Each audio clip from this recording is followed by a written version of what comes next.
حضور نے اپنے زمانے سے لے کر قیامت تک 5 ادوار ذکر کر دیے، ہماری پوری تاریخ اس میں ہے۔ مسند احمد ابن حنبل کی روایت ہے رحمہ اللہ، اور راوی ہے حضرت نعمان ابن بشیر رضی اللہ تعالی عنہ، تکون النبوۃ فیکم ما شاء اللہ ان تکون، مسلمانوں تمہارے مابین نبوت رہے گی جب تک اللہ چاہے کہ رہے، یعنی میں بنفس نفیس موجود رہوں گا تمہارے مابین جب تک اللہ چاہے گا۔ اس کے بعد انک میت و انہم لمیتون، اے نبی آپ کو بھی موت آئے گی اور ان کو بھی آئے گی، انتقال تو ہونا۔ فرمایا ثم یرفع اللہ اذا شاء یرفعها، پھر اللہ جب چاہے گا اس نبوت کو اٹھا لے گا، یعنی میرا انتقال ہو جائے گا، وصال ہو جائے گا صلی اللہ علیہ وسلم، وفداہ آباؤنا و امہاتنا۔ پھر دوسرا دور آپ نے فرمایا ثم تکون خلافتا علی منہاج النبوۃ، پھر دور ہوگا خلافت کا جو نبوت کے نقش قدم پر ہوگی۔ یہ الفاظ بڑے اہم ہیں، عام طور پر ہمارے ہاں جو لفظ زیادہ معروف ہے اور بول چال میں زیادہ آتا ہے وہ خلافت راشدہ آتا ہے، اس سے اچھی طرح نوٹ کر لیجئے یہ اصطلاح حدیث میں نہیں آئی ہے۔ خلفائے راشدین کا لفظ آیا ہے، علیکم بسنتی و سنت الخلفاء الراشدین المہدیین، اے مسلمانوں تم پر لازم ہے کہ میری سنت کا اتباع کرو اور میرے خلفائے راشدین المہدیین کی سنت کا اتباع کرو، لازم ہے تم پر۔ لیکن خلافت کے ساتھ جو صفت آئی ہے وہ یہاں نوٹ کیجئے، یہ عام نہیں ہے، اس کو اب ہم عام کر رہے ہیں اپنی مطبوعات کے ذریعے سے۔ خلافت علی منہاج النبوہ، منہاج منہج راستہ طریقہ، بعین ہی نبوت کے نقش قدم پر خلافت۔ یہ بعین ہی کا لفظ اس قدر زور دے کر میں نے کیوں ادا کیا ہے اس کو سمجھ لیجئے۔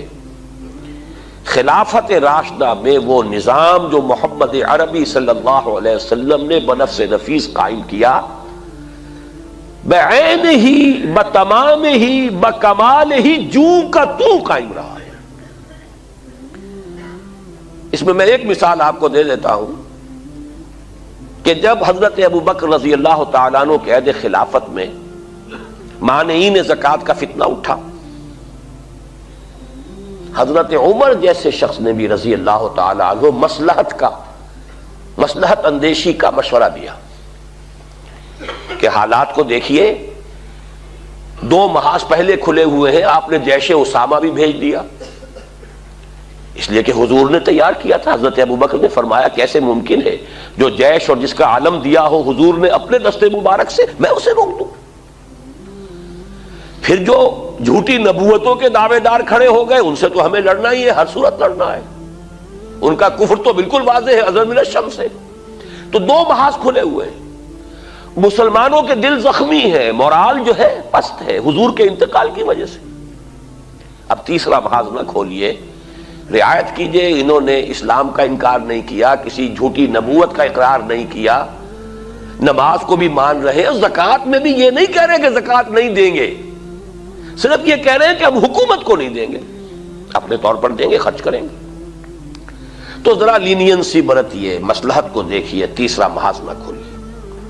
اس پر جو حضرت عمر رضی اللہ تعالیٰ عنہ کا ریئیکشن تھا، ایک تو ڈانٹ پلائی حضرت عمر کو، اور یہ مقام ہے ابو بکر کا کہ عمر کو ڈانٹ پلا سکتے تھے، صرف وہی پلا سکتے تھے صحابہ میں، اور کسی کا یہ مقام نہیں۔ اے عمر تم جاہلیت میں تو بڑے سخت تھے، کیا ہو گیا تمہیں؟ اسلام میں اتنے نرم ہو گئے، اتنی کمزوری کا مظاہرہ کر رہے ہو۔ دوسری بات فرمائی، اور یہ ہے اصل جس کے لیے میں عرض کر رہا ہوں، ایبدل الدین وانا حی، کیا دین میں ترمیم کی جائے گی جبکہ میں ابھی زندہ ہوں؟ میرے جیتے جی دین میں ترمیم نہیں ہو سکتی۔ کس حد تک کہا ہے کہ خدا کی قسم حضور کے زمانے میں اگر یہ زکوٰۃ کے اونٹوں کے ساتھ ان کو باندھنے کی رسیاں بھی دیتے تھے، اگر یہ کہیں گے کہ اونٹ لے جاؤ رسی نہیں دیں گے تب بھی میں جنگ کروں گا۔ تو حضرت ابو بکر کی آپ دیکھیے فصاحت اور بلاغت کی بھی انتہا ہے، اس سے زیادہ تاکید کا کوئی اسلوب ہو نہیں سکتا تھا کہ اگر صرف رسی دینے سے انکار کریں گے، اب آپ بتائیے کہاں اونٹ کی قیمت، کہاں اس رسی کی قیمت؟ اتنی ترمیم بھی مجھے گوارا نہیں ہے، اور خدا کی قسم اگر کوئی اور میرے ساتھ نہیں چاہے گا میں تنہا تنہا جاؤں گا اور جنگ کروں گا۔ بہرحال میں نے یہ وضاحت کی کس لیے؟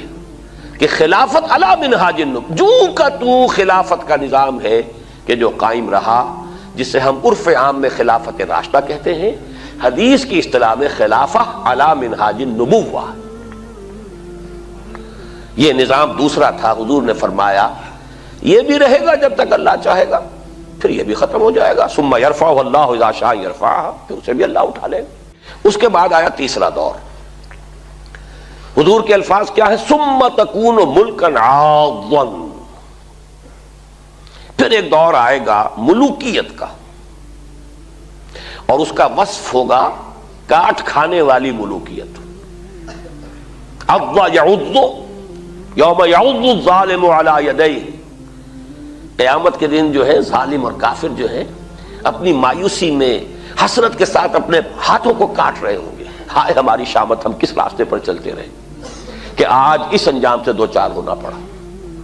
تو عض یعض، کاٹنا، دانتوں سے کاٹنا، کٹکھنی ملوکیت کا دور آئے گا۔ فتکون ما شاء اللہ ان تکون، پھر وہ بھی رہے گی جب تک کہ اللہ چاہے گا کہ رہے۔ ثم یرفع اللہ اذا شاء یرفع، پھر اللہ تعالیٰ جب چاہے گا اسے بھی اٹھا لے گا۔ اس سے مراد کیا ہے؟ خلافت راشدہ یا خلافت علی منہاج النبوہ کے بعد جس نظام کو عرف عام میں خلافت کہا جاتا ہے، حدیث نبوی نے اسے ملوکیت سے تعبیر کیا۔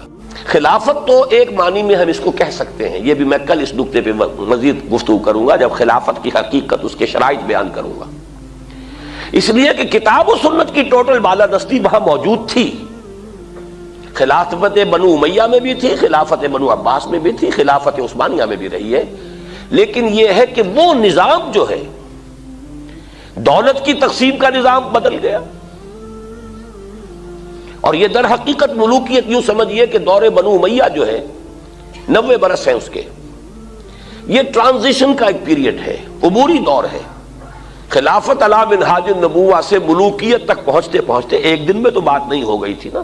دور بنو امیہ جو ہے ٹرانزیٹری پیریڈ ہے، اصل ملوکیت جا کر جو جمی ہے وہ دور بنو عباس سے، جب محل بنے اور ٹھاٹ جمے، وہ دور در حقیقت، ورنہ اس سے پہلے عربی حضارت اور بدویت جو ہے دور بنو امیہ میں برقرار تھی۔ لیکن بہرحال ظالم حکومت تھی، اس میں تو کوئی شک نہیں، میں چند اس کے اشارے کر رہا ہوں۔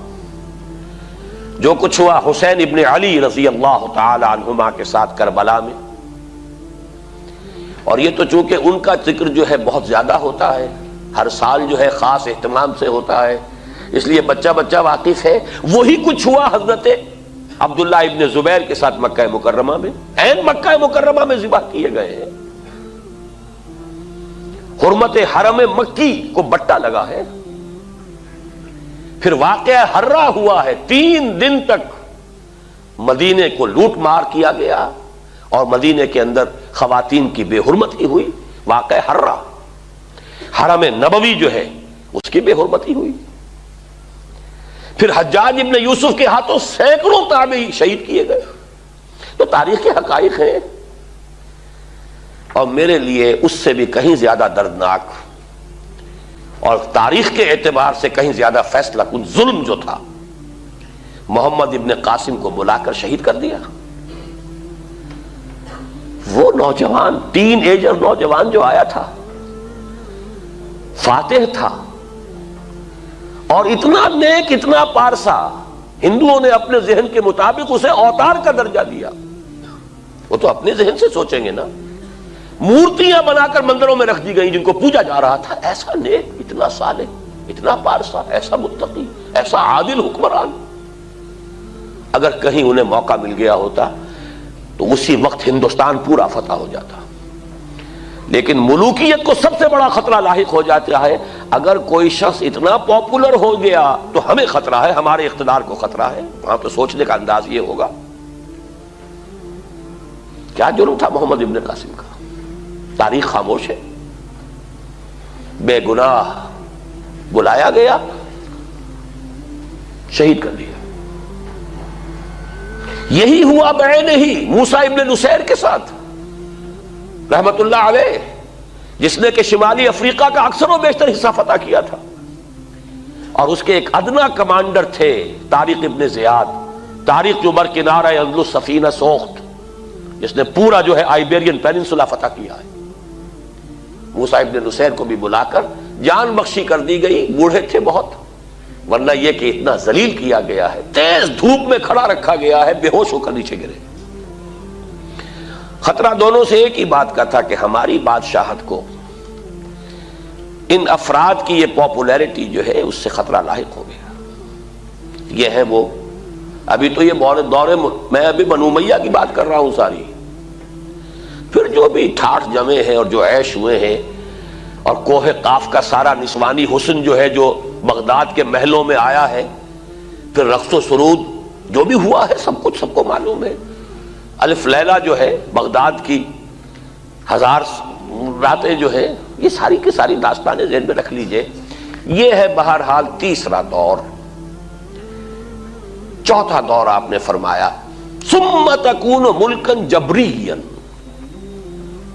پھر ایک اور ملوکیت آئے گی اور وہ ہوگی مجبوری والی ملوکیت۔ چونکہ ہمارے پاس کوئی گواہی موجود نہیں ہے کہ اس کا فرق حضور سے پوچھا گیا ہو کہ حضور یہ دونوں ملوکیتوں کا کیا فرق ہے، ملوکیت کاٹ کھانے والی ملوکیت اور پھر چوتھا دور ہے ملوکیت جبری ملوکیت۔ تو آپ نے کیا جواب دیا؟ کوئی ریکارڈ نہیں ہے، نہیں معلوم اس وقت کیا سمجھا گیا۔ آج ہمارے سامنے روز روشن کی طرح واضح کہ اس سے مراد کیا ہے۔ پہلا ملوکیت کا دور وہ تھا کہ ملوک مسلمان تو تھے، کلمہ گو تو تھے، پھر ملوکیت جو آئی ہے ہم پر وہ غیر مسلموں کی حاکمیت اور غلامی، western imperialism, European powers, colonial powers, برطانیہ کے غلام، فرانس کے غلام، اٹلی کے غلام، ولندیزیوں کے غلام، یہ غلامی، یہ چوتھا دور ہے جس کی کہ حدیث میں خبر دی گئی۔ یہاں میں اس وقت صرف اشارہ کر رہا ہوں، تفصیل سے آج ہی بعد میں عرض کروں گا۔ یہ چوتھا دور ابھی ختم نہیں ہوا، ایک اعتبار سے ختم ہوا ہے، ایک اعتبار سے جاری ہے۔ ختم اس اعتبار سے ہوا ہے کہ ڈائریکٹ رول، براہ راست غلامی ختم ہو گئی، تماشا دکھا کر مداری گیا، انگریز اور اس کے فوجی گئے، فرانسیسی گئے، ولندیزی گئے، اطالوی گئے، سب گئے، ڈائریکٹ رول ختم، اس اعتبار سے ختم ہوا۔ لیکن انڈائریکٹ رول برقرار ہے، رول بائی پراکسی یا ریموٹ کنٹرول، سب ان کے شکنجے میں، ہماری معیشت ان کے شکنجے میں، ہمارے وسائل ان کے قبضے میں، ہمارے ذہن ان کے قابو میں، اور اب تو جس درجے CNN اور نہ معلوم کس کس کے ذریعے سے ہمارے ذہنوں کے اوپر جو بھی جبر آ رہا ہے، کہاں بچ کر جائے گا؟ کون بچ سکے گا؟ پھر یہ کہ اس سے پہلے ابھی ہم تہذیبی انداز میں غلام، علم میں بھکاری، ٹیکنالوجی میں بھکاری، ان کے دست نگر۔ تو در حقیقت یہ چوتھا دور جزوی طور پر ختم ہوا ہے، لیکن در حقیقت معنوی اعتبار سے ابھی اس کا تسلسل جاری ہے۔ میں نے اکثر جگہوں پر اس کو کراچی کے حوالے سے بیان کیا۔ کراچی میں لانڈھی، کورنگی، شاید یہی معاملہ ہوگا، اور جو یہ نیو کراچی وغیرہ میں بھی جو بس سٹاپس آتے ہیں، 3 نمبر، پھر 3.5 نمبر، پھر 4 نمبر، پھر 4.5 نمبر، پھر 5 نمبر۔ تو ہم 4.5 نمبر پر کھڑے ہیں اس وقت۔ چوتھا دور ایک درجے میں ختم ہوا ہے، ایک درجے میں ابھی باقی ہے، اس پر میں بعد میں عرض کروں گا۔ اور ابھی جو اس کا آدھا حصہ باقی ہے وہ پہلے سے کہیں زیادہ تلخ ہے،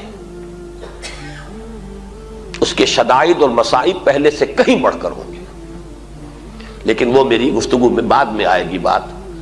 اب آئے ہم آخری دور پر۔ حضور نے فرمایا بہرحال اس کو بھی ختم ہونا ہے، ثم یرفعہ اللہ اذا شاء یرفع، پھر اس دور کو بھی اللہ اٹھا لے گا جب چاہے گا کہ اٹھا لے۔ ثم تکون خلافتا علی منہاج النبوہ، پھر دور آئے گا خلافت علی منہاج النبوہ کا۔ یہ ہے وہ نوید جاں فضا، یہ ہے وہ خوشخبری